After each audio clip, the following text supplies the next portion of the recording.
convidar vocês para irem comigo ao livro de Eclesiastes. Se você tiver alguma dificuldade de chegar até Eclesiastes, talvez você pode chegar lá em Salmos e vir caminhando um pouquinho para frente. Provérbios. Aí você chegará a Eclesiastes.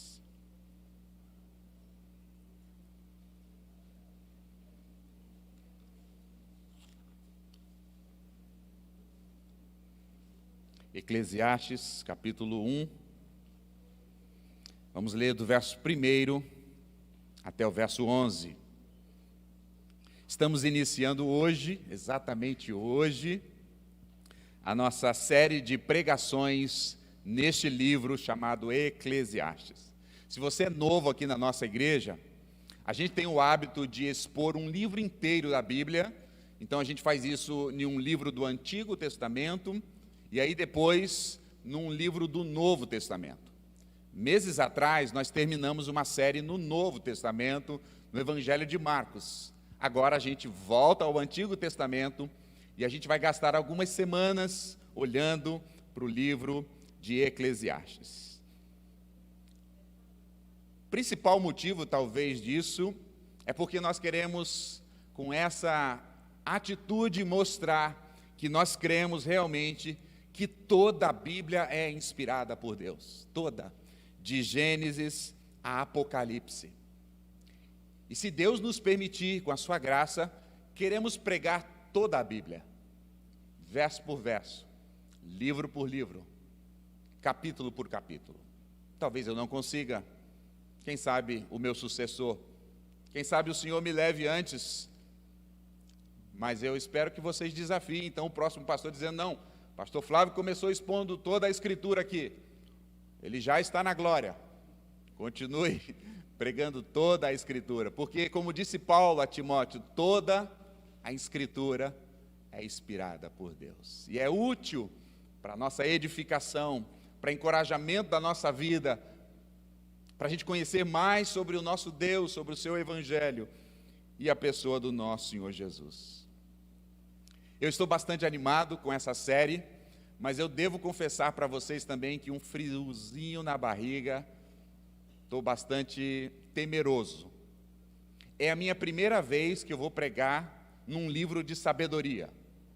Não sei se você sabe, mas a Bíblia também está dividida em livros, mas os livros têm um gênero literário, cada um diferente do outro. Por exemplo, temos os livros históricos, tem livro que é poesia, tem cartas, epístolas, tem narrativas, parábolas, tem gênero apocalíptico.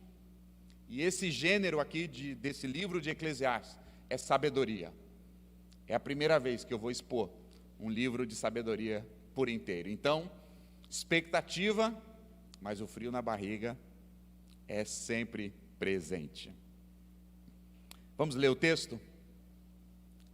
E vou fazer alguns breves comentários depois, e aí a gente aplica essa passagem ao nosso coração. Diz assim, o verso 1 do capítulo 1 de Eclesiastes.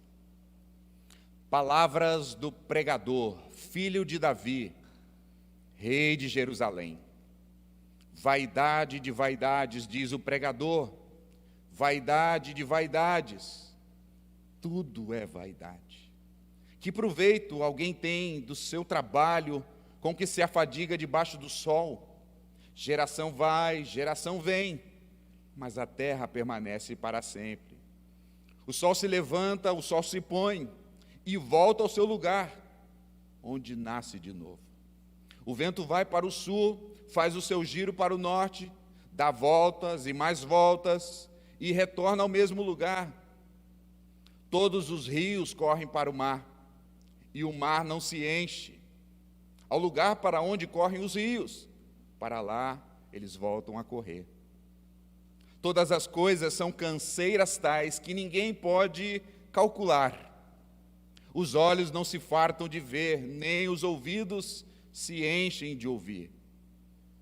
O que foi é o que há de ser, e o que se fez, isso tornará a fazer. não há nada de novo debaixo do sol. Será que existe alguma coisa que se possa dizer, veja, isso é novo? Não. Já existiu tempos passados, muito antes de nós. Já não há lembrança das coisas que se foram, das coisas que ainda virão, também não haverá memória entre os quais há de vir depois dela. Amém. Que Deus abençoe sua palavra e fale ao nosso coração. Nessa primeira mensagem de hoje, então, deixa eu dar alguns detalhes, algumas informações sobre o livro de Eclesiastes. Esse livro tem sido mal compreendido e até mesmo deixado de lado em algumas igrejas, até mesmo na vida de alguns cristãos. Eu poderia fazer aqui uma enquete perguntando quantos de vocês já leram Eclesiastes. Talvez não muitos. Parece que é um livro que tem ficado lá no cantinho da nossa Bíblia. E eu repito, porque às vezes temos uma má compreensão deste livro. Alguns teólogos, estudiosos, que não acreditam na inerrância da Escritura, vai dizer que esse livro não é um livro inspirado por Deus. Segundo eles dizem que é um livro cheio de contradições. Por exemplo, eles vão dizer, há momento que o autor diz, tudo é vaidade, tudo é passageiro, não há nada de novo, nada faz sentido. Mas logo depois, no próximo capítulo, ele vai dizer, aproveita a vida, é tudo de bom, tudo é bonito e tudo é aceitável. Então, alguns teólogos vão dizer, é um livro confuso, é um livro que traz contradição, e é um erro esse livro estar no cânon bíblico. Alguns outros vão dizer que esse livro é um livro que não deveria ser pregado na igreja, porque é um livro tomado de pessimismo, de lamento, de frustração. É um livro que gera no leitor ou no ouvinte aquela sensação de depressiva, de ilusão, de que nada faz sentido. Então muitos teólogos vão dizer, não pregue Eclesiastes, porque o povo vai ficar deprimido, o povo vai ficar lamentando, o povo vai ficar sem esperança. Eu não acredito nisso. Todavia, confesso a vocês também que depois que havíamos escolhido para esse tempo de pandemia, ou agora caminhando para alguns ajustes na pandemia, eu mesmo fiquei, será que é o melhor livro para se pregar agora? Mas o Espírito Santo confirmava a cada dia. Mas por fim, algumas pessoas até acreditam que é um livro inspirado, mas diz, é um livro muito complexo e difícil, e exatamente, é um livro que exige-se demais para uma compreensão. Não é como ler as narrativas de Jesus, nem os textos de Paulo, apesar que alguns textos de Paulo são complexos, mas é uma complexibilidade ler, entender e aplicar Eclesiastes.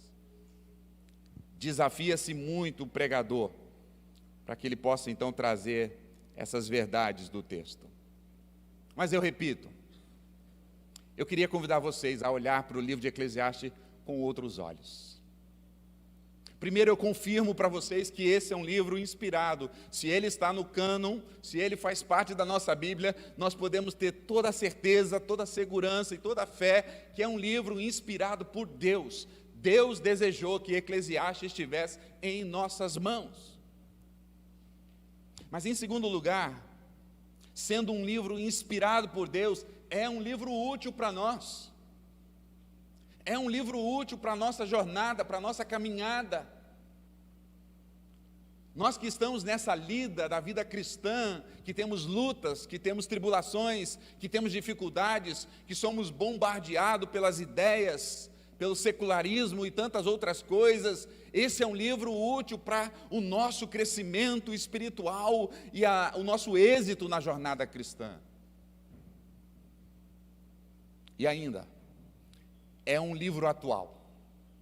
Mesmo que ele foi escrito há 3.100 anos atrás, é um livro atual, é um livro relevante. Pessoas que dizem que a Bíblia é um livro arcaico, um livro irrelevante, um livro desatualizado, é porque ainda não leu o livro de Eclesiastes.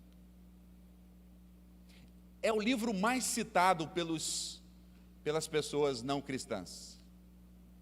Filósofos, inteligentes, acadêmicos, poetas, músicos, citam demais trechos do livro de Eclesiastes. Ele é totalmente relevante para nós hoje, atualizado, para a nossa geração e para muitas outras gerações.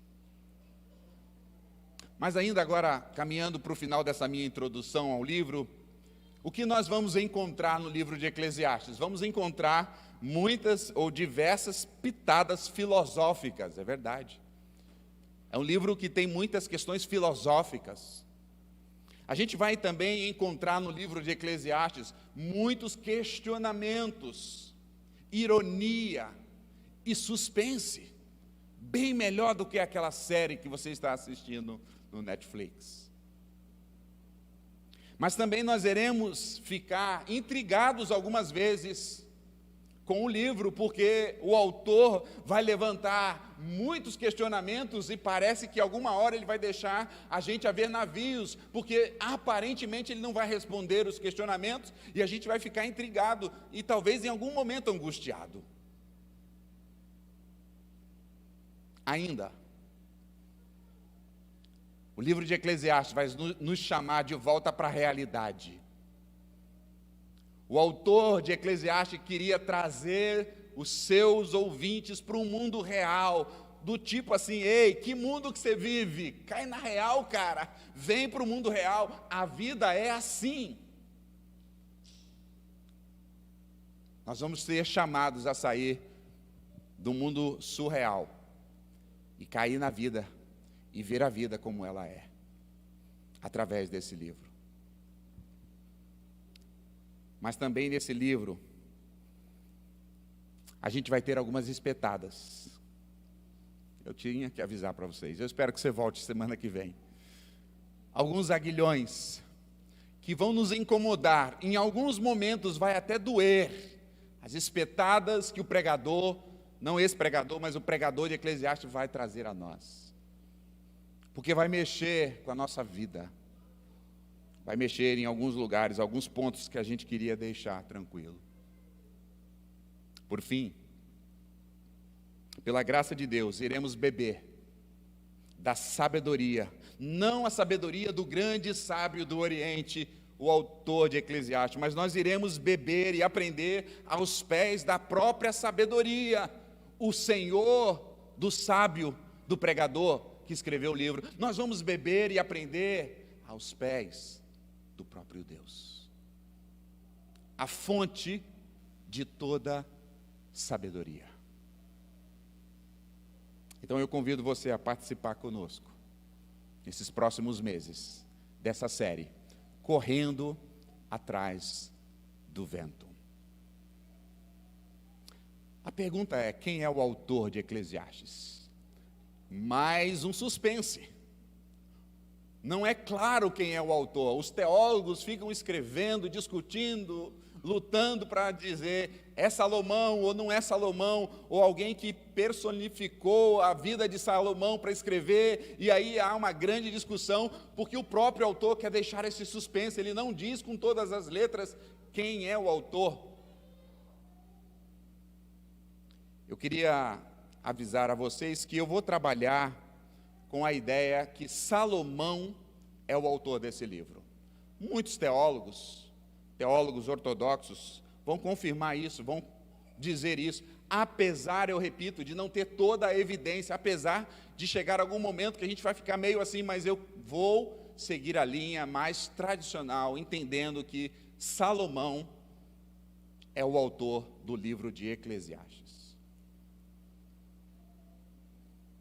Quem era Salomão?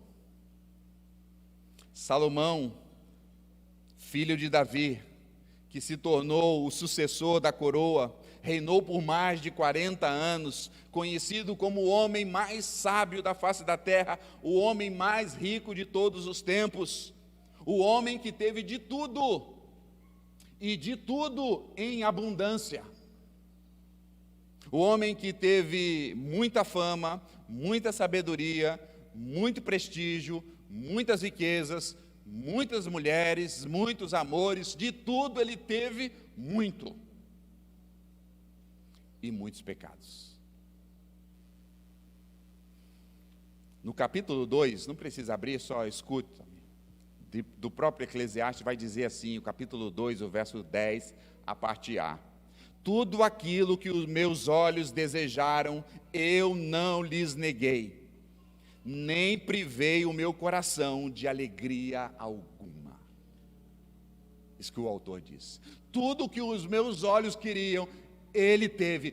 Toda a alegria que o meu coração desejou, eu a dei. Salomão foi um homem que viveu intensamente e teve de tudo nessa vida.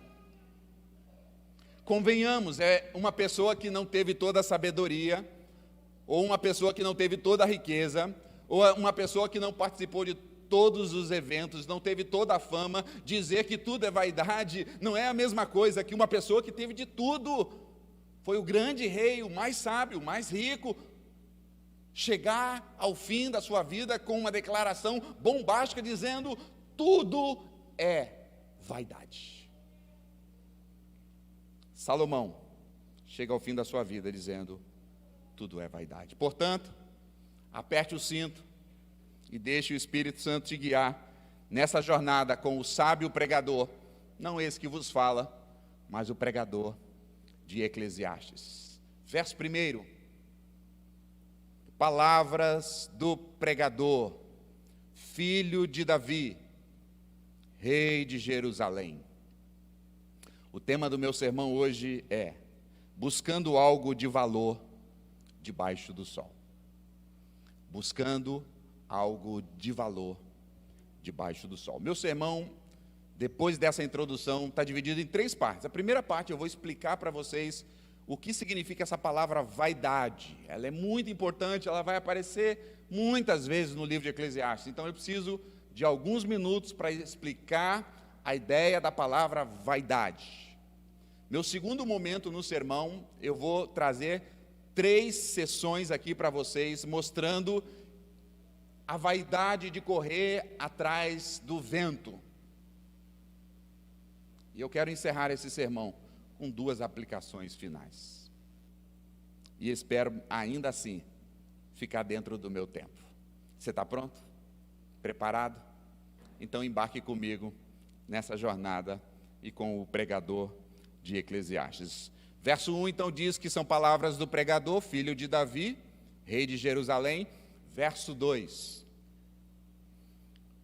Vaidade de vaidades, diz o pregador.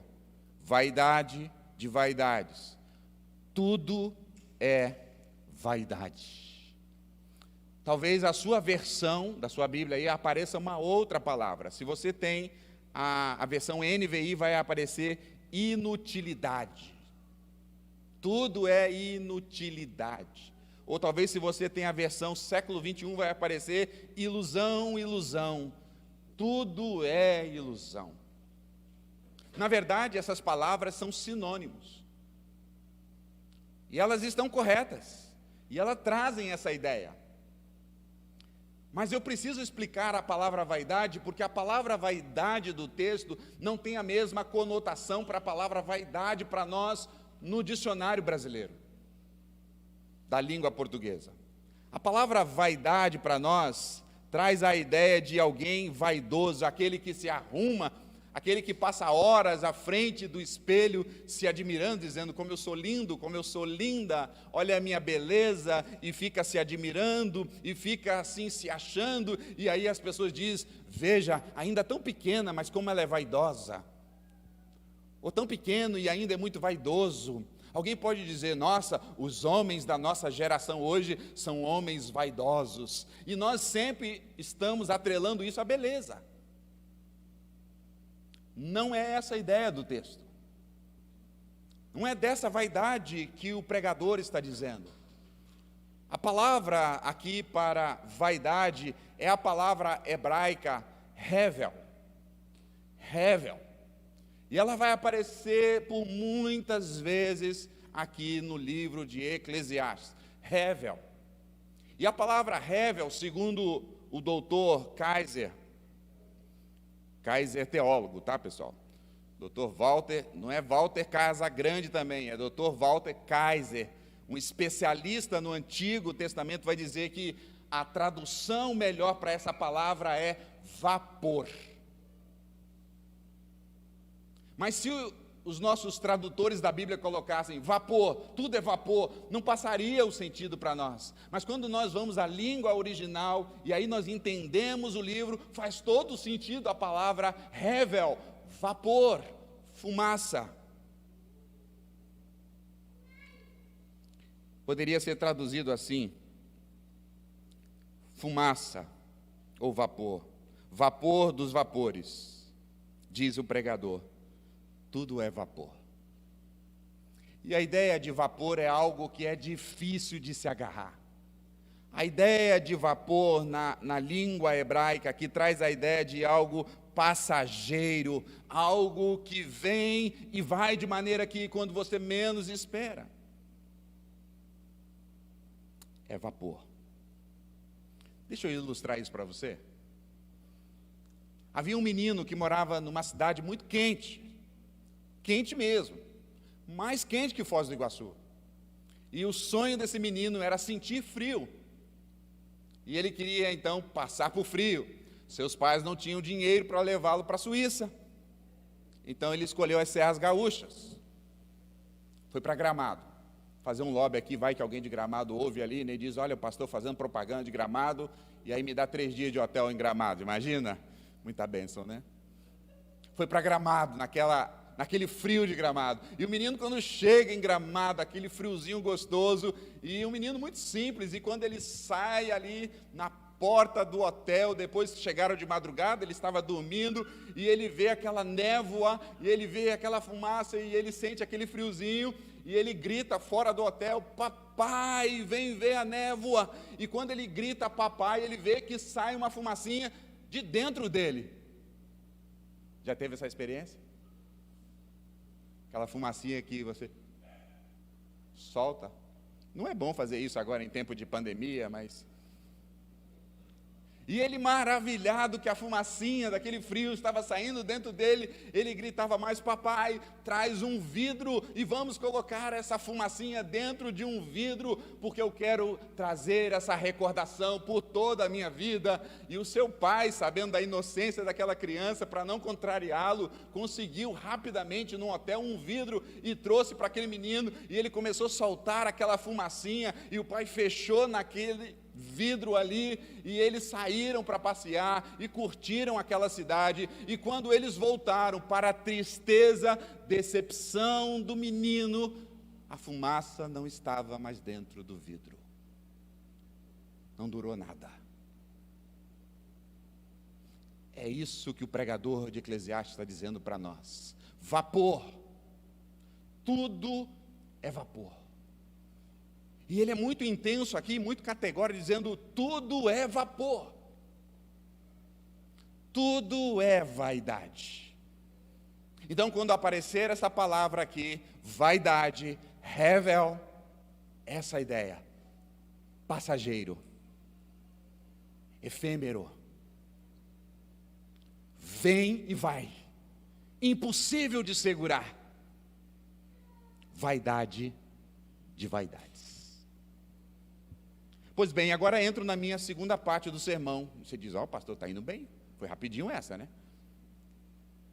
A segunda parte do meu sermão, então, eu dividi o texto em 3 partes, para mostrar para vocês essa ideia de correr atrás do vento, de que tudo é vapor, tudo é hevel.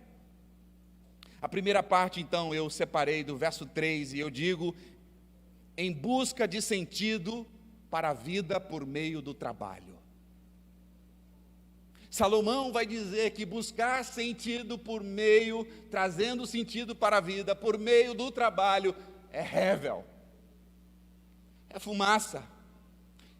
Ele que foi um grande rei, ele que foi um grande empreendedor, ele que foi um homem que se dedicou às obras, ele não está dizendo aqui que o trabalho não é importante, ele não está dizendo aqui que nós não devemos trabalhar, ele não está dizendo aqui no verso 3, porque ele diz, olha, que proveito tem o homem com todo o seu trabalho, que se afadiga debaixo do sol. Salomão não está querendo gerar em nós, homens e mulheres preguiçosos, não. Salomão sabia muito bem que trabalhar é um mandamento dado por Deus. Salomão sabia muito bem que trabalhar também é uma maneira que Deus nos abençoou. Salomão tinha clareza que trabalhar era uma maneira também que a gente podia glorificar a Deus por meio do nosso trabalho, mas Salomão está querendo dizer aqui para nós, se nós buscarmos sentido para a vida somente através do trabalho, nós seremos impactados e chegaremos à conclusão que o trabalho também é fumaça, é vapor, porque hoje você trabalha, amanhã talvez você não trabalha. Talvez você está vivendo um momento agora que o seu trabalho, você está voando, que mesmo nesse tempo difícil de pandemia, Deus tem abençoado grandemente a sua vida, e você está muito feliz com o seu trabalho, mas Salomão vem nos lembrar que se a gente se apegar e achar que isso é o sentido da nossa vida, Hevel, fumaça. Ou talvez você vive um outro momento que você diz, eu não gosto do meu trabalho, eu odeio o meu chefe, eu tenho que levantar e ir trabalhar, eu não gosto do trabalho. Salomão também pode nos dizer, e vai dizer em outros momentos, que isso não é uma atitude saudável, porque o trabalho é parte da vida de um homem ou de uma mulher, que o trabalho é algo que Deus ordenou para nós antes da queda, que o trabalho é algo que devemos fazer para a glória de Deus, para o bem das pessoas. Então, se você não gosta do seu trabalho, muito provável também que você vai cair na ilusão, que você vai cair num desgosto, que você vai cair numa vida amargurada, porque você não tem alegria no seu trabalho. O ponto de Salomão aqui para nós, para mim e para você é, se você fizer do trabalho o sentido da sua vida, o trabalho é Hevel, é fumaça. Vem e não dá para se apegar, porque ele vai. Quantas empresas antes da pandemia estavam voando e chegou a pandemia e tudo se parou. Foi-se como uma fumaça. Salomão está nos chamando para buscar sentido para a vida em outras coisas mais sublimes, mais além, não nas coisas debaixo do sol. O trabalho debaixo do sol pode ser uma bênção na nossa vida, mas o trabalho jamais será o sentido da nossa vida, porque ele é efêmero, passageiro. Hevel. Mas Salomão vai além, e aí é o meu segundo tópico, essa segunda parte, correndo atrás do vento. E aqui do verso 4 ao verso 7, Salomão vai mostrar para nós que se buscamos sentido para a vida, através da própria vida, a vida também é Hevel, é fumaça. Foi o texto que eu li de Tiago, a vida é como uma neblina, ora ela está, ora ela não está. Então, se nós estamos buscando sentido para a nossa vida, na nossa própria vida, nós seremos pessoas que logo perceberemos que isso é vaidade. Passa demais. Os ouvintes de Salomão naqueles dias tinham uma ideia falsa, eles achavam que a vida é longa, boa e perene, que eles iam viver por muito tempo. E Salomão aqui, inspirado por Deus, ou o autor de Eclesiastes, vem aqui dizer para nós, não, a vida é Hevel, é fumaça. Verso 4, observe comigo, ele diz, geração vai, e, o que está escrito aí? geração vem. Eu acredito que aqui no Brasil, antes da pandemia, a gente também estava vivendo muito essas ideias, achando que a vida era longa e era perene. E aí vem uma pandemia que atinge não só o Brasil, mas atinge o mundo inteiro, e milhares de vidas são ceifadas da hora para outra, e aí nós parece que caímos em si dizendo, a vida é uma fumaça. Quantas pessoas foram levadas, pessoas que estavam bem, pessoas que estavam felizes, pessoas que estavam trabalhando, pessoas que estavam sonhando, pessoas que estavam fazendo coisas boas, pessoas que estavam vivendo para a glória de Deus. Veio um vírus minúsculo e ceifou a vida deles. E Salomão quer chamar a nossa atenção aqui dizendo, irmãos, se o sentido da nossa vida é a nossa própria vida, nós estamos nos esquecendo que a vida é rével, é fumaça, é vapor, não é segura. Agora ela está, mas daqui a pouco não sabemos se ela está.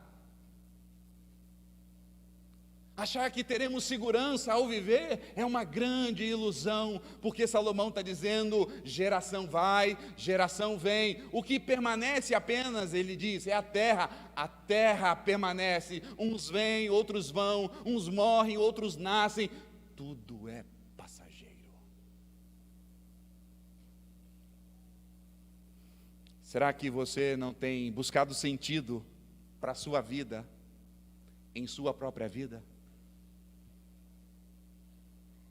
Talvez você não tenha buscado sentido para a vida, achando que a vida é a sua maior segurança, que a sua saúde é a sua maior segurança. Não, não é. Ricos e pobres, letrados e iletrados, nascem e morrem, vêm e vão. Rével.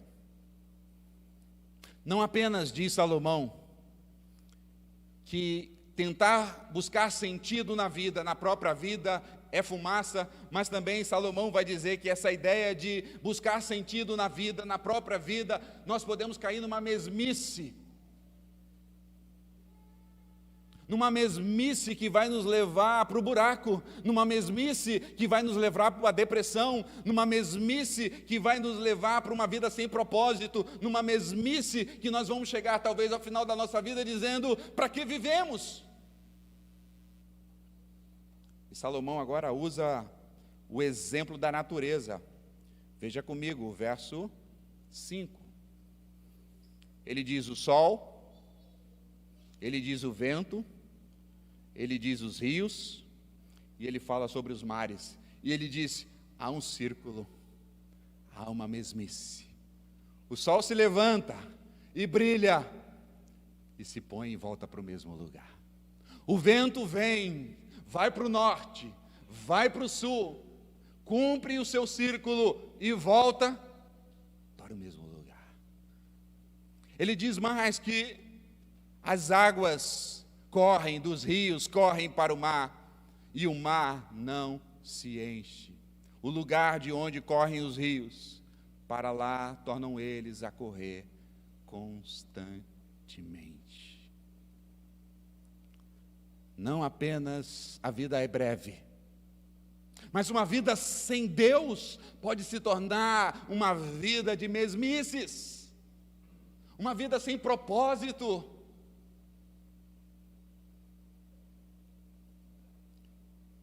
Acorda-se, escova-se os dentes, toma café, pega o carro, ou o ônibus, ou a bicicleta, vai trabalhar, às 12, para o almoço, pega a sua marmita, ou vai num restaurante, ou volta para casa, tem um tempo, volta para o trabalho, período da tarde, trabalha, chega o final do trabalho, volta para casa, ajuda a esposa. Amém, irmãos? Mais ou menos, né? Ajuda a esposa, dá atenção para as crianças, dá uma espiadinha nas redes sociais,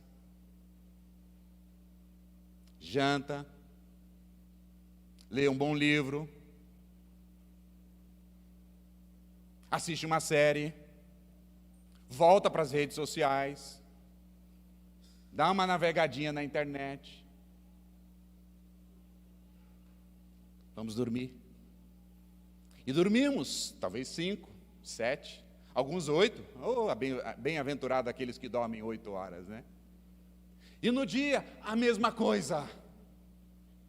Aí chegou o final de semana, o domingo chegou, levantamos, damos café para as crianças, se arrumamos, colocamos aquela roupa bonita e vamos à igreja. E ouvimos o pastor pregar uma série. E saímos dali e vamos almoçar na casa da sogra ou do sogro. Damos uma descansadinha. Depois vai sofrer vendo o Corinthians perder de novo. O Faustão já não está na Globo. Espiadinha nas redes sociais. Fantástico. Não sei. Mais uma série.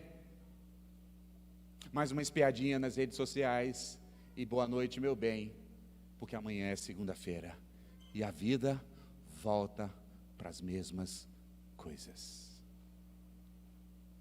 E Salomão está dizendo para nós, se nós depositarmos o sentido da nossa vida, vai chegar o momento, talvez não agora para você, mas em algum momento, que isso vai se tornar uma mesmice, que isso vai se tornar sem sentido, que isso vai se tornar vazio, que isso vai se tornar tedioso, e você não vai aguentar mais, e viver para você será um tédio, um peso, e muitas vezes alguns vão dizer, porque a morte não me alcança.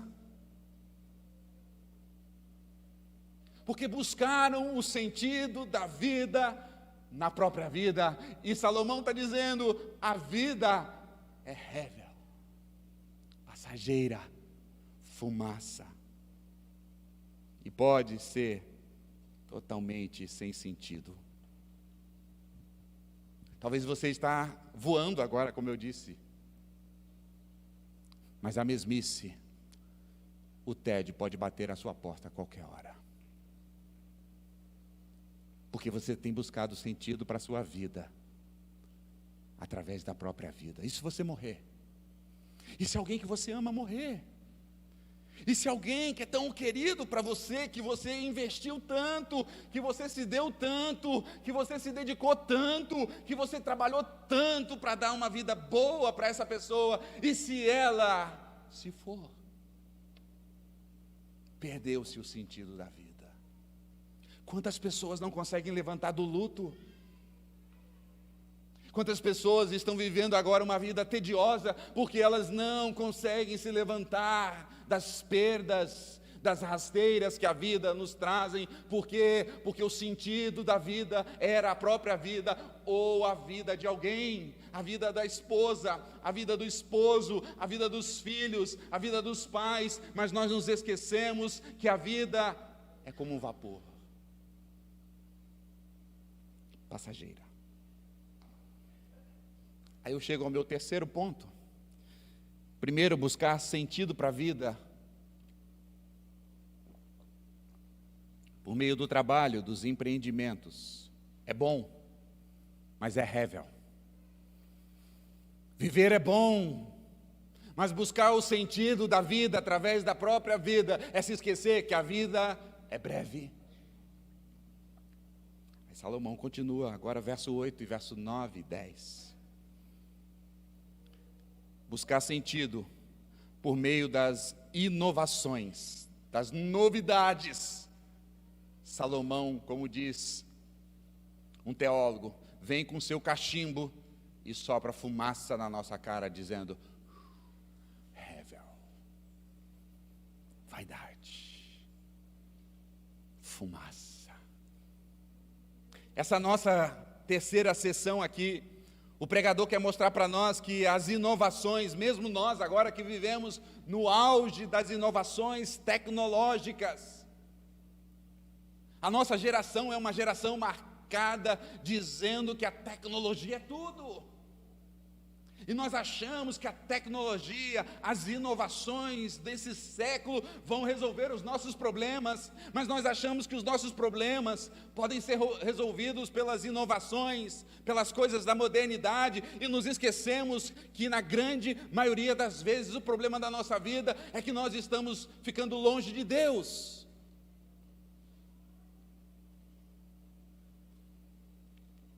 Essa geração de hoje idolatra as inovações tecnológicas. E eu não estou dizendo que são ruins. Que bênção termos inovações tecnológicas. Que bom é termos tecnologia. Que bom é podermos avançar na área da tecnologia, da ciência, na medicina. Isso é maravilhoso. Mas há um bando de pessoas, um grupo de pessoas que estão dizendo: o sentido da minha vida são as invenções tecnológicas. E agora parece que nós estávamos bem baqueadinhos dessa pandemia, apareceu a vacina, e isso nos levanta, e isso nos empolga. Também não estou dizendo que é ruim, 2 doses já foi aqui, viu? Isso não é ruim, isso é muito bom, mas nós achamos que isso é a solução das nossas vidas. Não, não é. Verso 9, o pregador disse: não há nada de novo debaixo do sol. Nada é novo. Tudo vai ficar obsoleto por algum tempo. Os seres humanos, quando foi inventado o fax, lembra disso? Se você lembra, você tem mais de 40 anos. Fax. Tem Pix e tem fax. Fax é da geração aí, alguma geração. Quando o homem inventou o fax, as pessoas ficaram maravilhadas. A gente pode mandar um papel, um documento para uma outra pessoa, e essa pessoa recebe em algum tempo, não tão um tempo real, e ela vai receber aquele meu documento por fax. Uau, isso resolveu os nossos problemas. Maravilhoso. A geração Z não sabe o que é fax. Pergunta para os teus filhos depois: filho, do you know fax? Fax? What is this? Que isso? Não sei. Quando o homem foi à lua, que coisa maravilhosa, que coisa gloriosa, nós achamos. Nossos problemas acabaram, porque o homem foi à lua e agora vai resolver todas as questões, e nós continuamos com os mesmos problemas. E hoje, para essa geração, ir à lua, daqui a pouco a lua é logo ali. O feito histórico, glorioso, grandioso, que marcou as gerações, hoje para essa geração, e as gerações que virão depois, eles vão passar férias na lua. Porque as inovações, segundo o pregador, é rével, passageira. Alguém vai inventar algo mais novo. Você é da época também do telefone fixo? Aí você tem mais de 60. Ninguém tem mais telefone fixo hoje.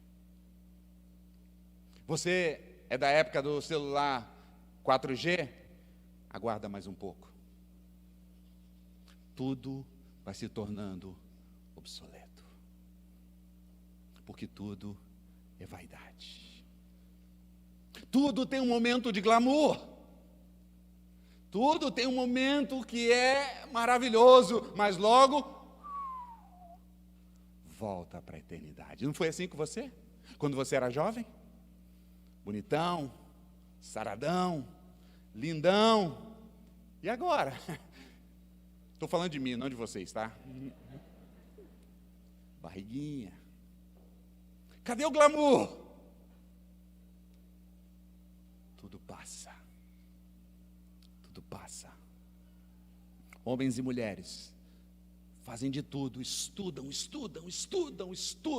doam a sua própria vida, perdem muito, renunciam muitas coisas para inovar. E isso é bom, tá? Não estou criticando isso. E isso é bom, mas renovam e traz coisas novas, e daqui a pouco aquilo se torna antiquado. Veja o que Salomão diz, sabe por quê? Ele responde no verso 8. Tudo é canseira, veja lá o verso 8. Tudo é canseira, que ninguém pode calcular, porque os olhos não se fartam de ver, e nem se enchem os ouvidos de ouvir.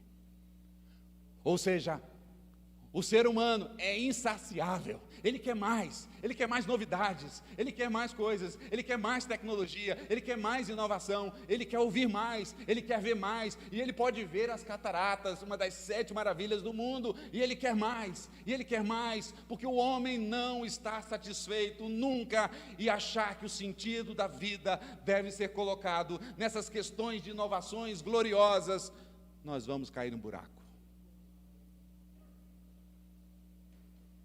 Ouvimos e ouvimos e queremos mais.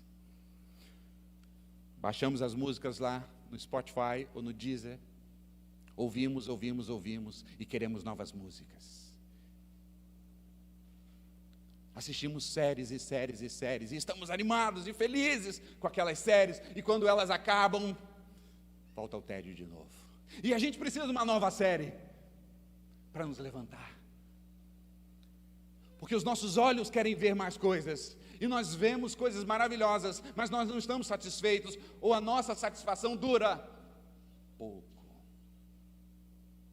Ouvimos. Nossos ouvidos nunca se enchem de ouvir. Nós queremos ouvir um pouco mais.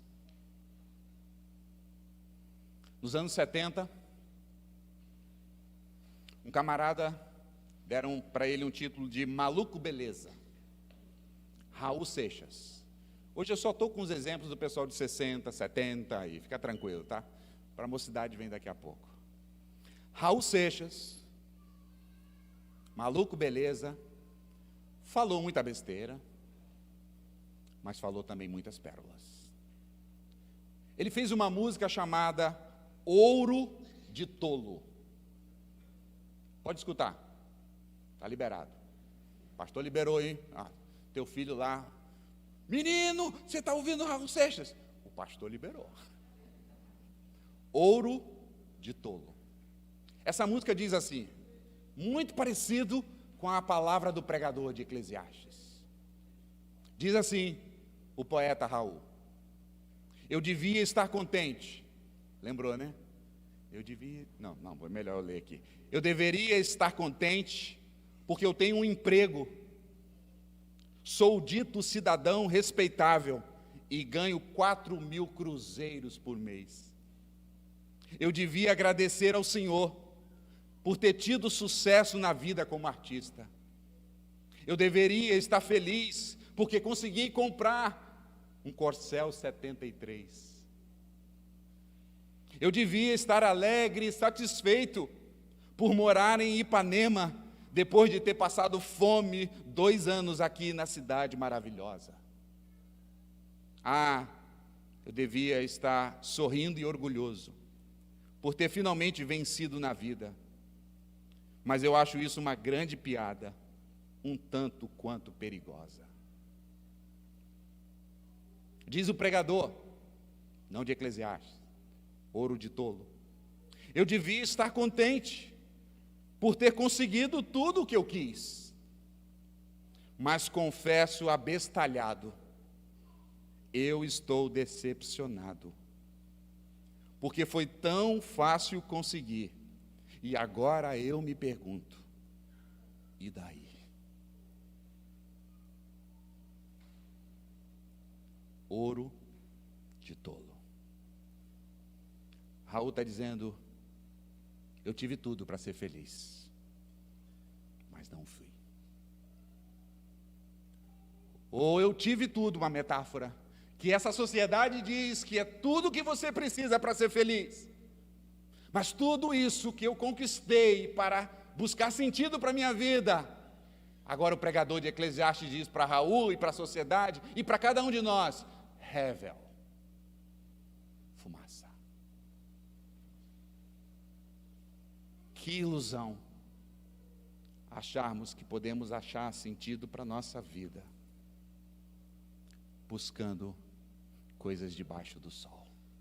Não há nada. Quando o pregador diz tudo é vaidade, tudo é vapor, debaixo do sol, não há nada debaixo do sol que pode trazer sentido para a sua vida e para a minha vida. Nem trabalho, nem família, nem a nossa própria vida, nem as maiores inovações e feitos históricos, nem a saúde, nada, não há nada que traga sentido para a vida debaixo do sol.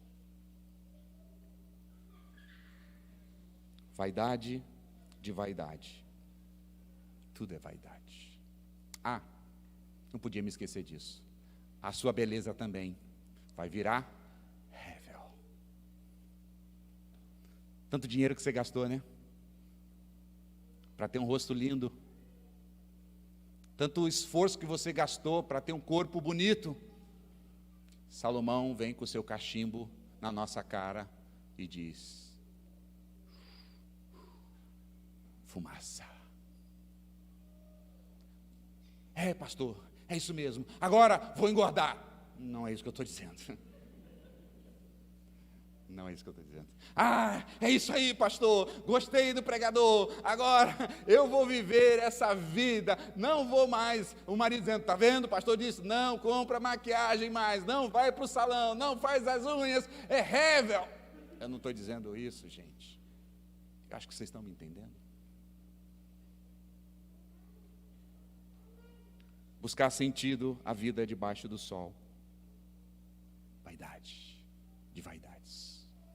Cheguei à minha terceira parte do meu sermão e eu concluo com duas aplicações. A primeira, não sei se você notou, mas em 11 versículos que a gente acabou de ler, não aparece a palavra Deus. Isso não é um problema, porque outros textos da Bíblia também, textos até maiores do que esse, não aparece a palavra Deus. Temos um livro inteiro, o livro de Esther, que não aparece a palavra Deus. Esse não é o problema. Parece-nos aqui, a ideia é que o pregador exatamente, propositalmente, tirou Deus da cena para dizer: a vida sem Deus não faz sentido. Na verdade, essa é a grande ideia do meu sermão. A vida sem Deus não faz sentido. Por mais que a gente tenha tudo que está debaixo do sol, e se a gente não ultrapassar aquilo que está debaixo do sol, e levantar os nossos olhos, e ver as coisas do céu, as coisas espirituais, e ter Deus na nossa vida não fará o menor sentido.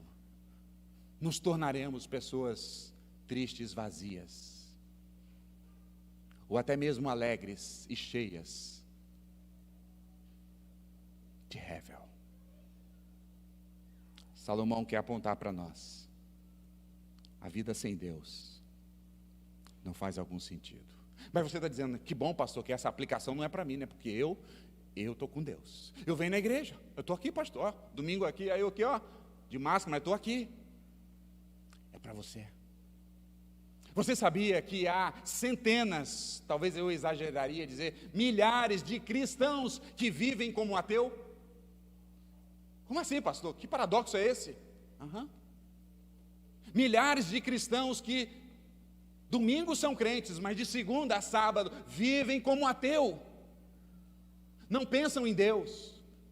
Não há Deus em seus vocabulários. Deus não está no seu trabalho. Deus não está no seu empreendimento. Deus não está na sua família. Deus não existe, mas existe no domingo.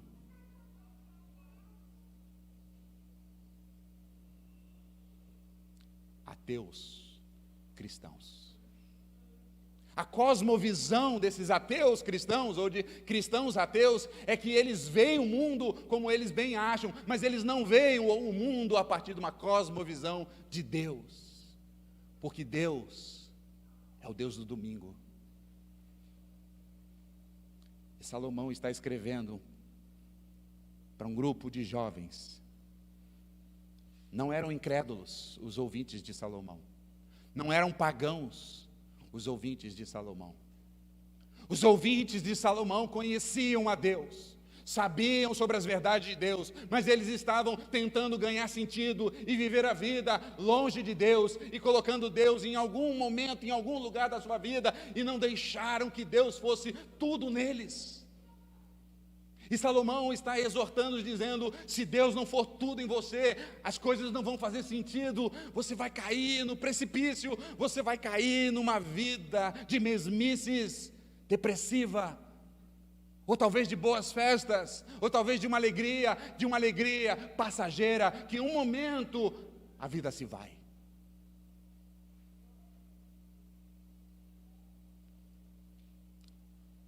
Salomão estava falando para cristãos que estavam flertando com o ceticismo, com o secularismo e com o mundanismo.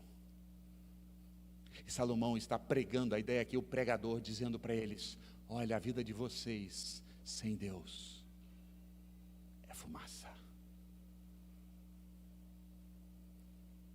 Não faz sentido.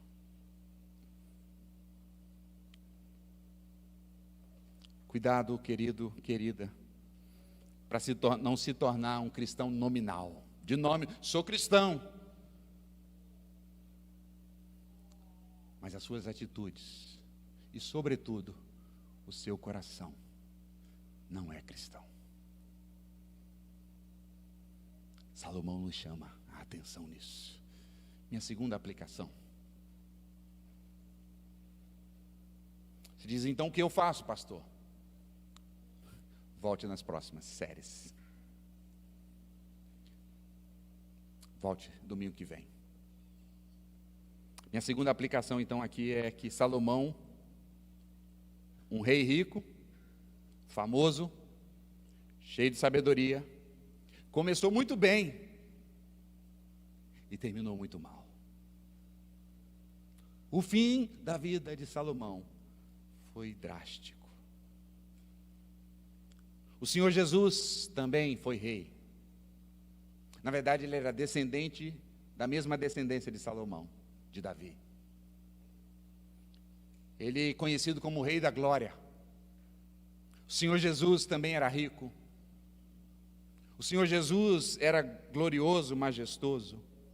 Mas para salvar homens e mulheres que não tinham sentido na vida, que estavam numa mesmice, que estavam buscando sentido nas coisas efêmeras debaixo do sol, o Senhor Jesus veio e deu a sua vida. Ele que é rico se fez pobre, ele que era glorioso, famoso, se tornou desprezível naquela cruz para nos atrair, para nos dar um novo sentido para a vida,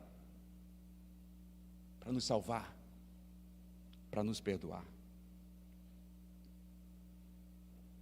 Verso 10, Salomão olha e diz assim: não há nada, alguma coisa que podemos dizer, vê, isto é novo? Não, não há nada. Já foi nos séculos que foram antes de nós. Já não há lembrança das coisas que nos precederam. E as coisas que virão, breve, breve também não haverá memórias, nem com as coisas que hão de vir. Nada é novo. Salomão, então, no final da sua vida, ele olha desde a queda do homem lá atrás, e ele olha para trás e diz: não há nada novo debaixo do sol. Aqui foi o equívoco dele. Ele não olhou para frente, ele olhou só para trás. Ele não olhou para frente que 1100 anos depois algo novo ia acontecer, que o Filho de Deus viria a essa terra, viveria como um homem mais santo, mais justo, bem diferente de Salomão, aquele que não teve nenhum pecado, foi até a cruz, foi morto, foi humilhado e morreu e ressuscitou. Isso é o novo. O apóstolo Paulo, escrevendo sobre esse Cristo, disse: se alguém está em Cristo, é uma nova criatura. Tudo o que era velho ficou para trás e tudo se fez novo. Então há algo novo, sim. É a obra redentora de Jesus. Se eu e você fomos alcançados por essa obra redentora de Jesus, a nossa vida faz todo sentido.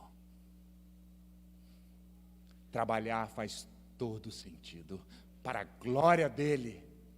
Casar e ter filhos e aproveitar a vida e viver e inovar e aproveitar da tecnologia e viver cada momento dessa vida olhando para ele, glorificando, fazendo o seu nome famoso, faz todo o sentido.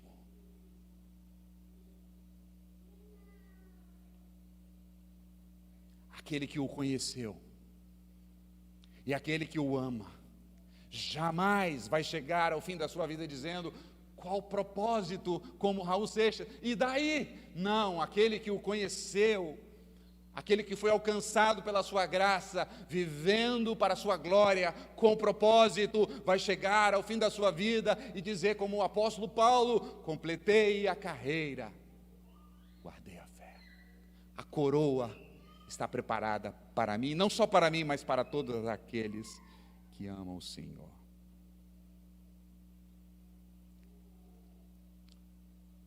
Não precisamos viver mais tudo velho.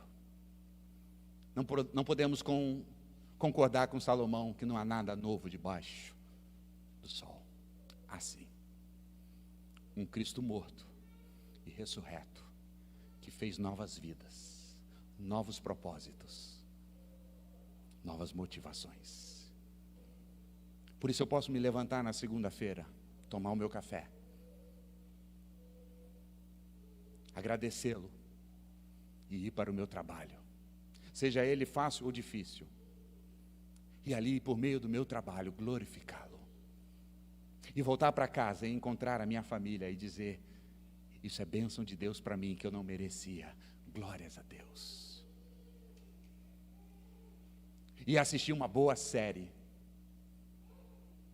e dizer: uau, que lindo, que legal, com a esposa, com o esposo, um jovem solteiro, com um cachorrinho, com um gatinho, tudo bem, vai chegar, ou não. Mesmo se não chegar, moço e moça, a vida não precisa ser sem sentido, porque você já tem o sentido da vida,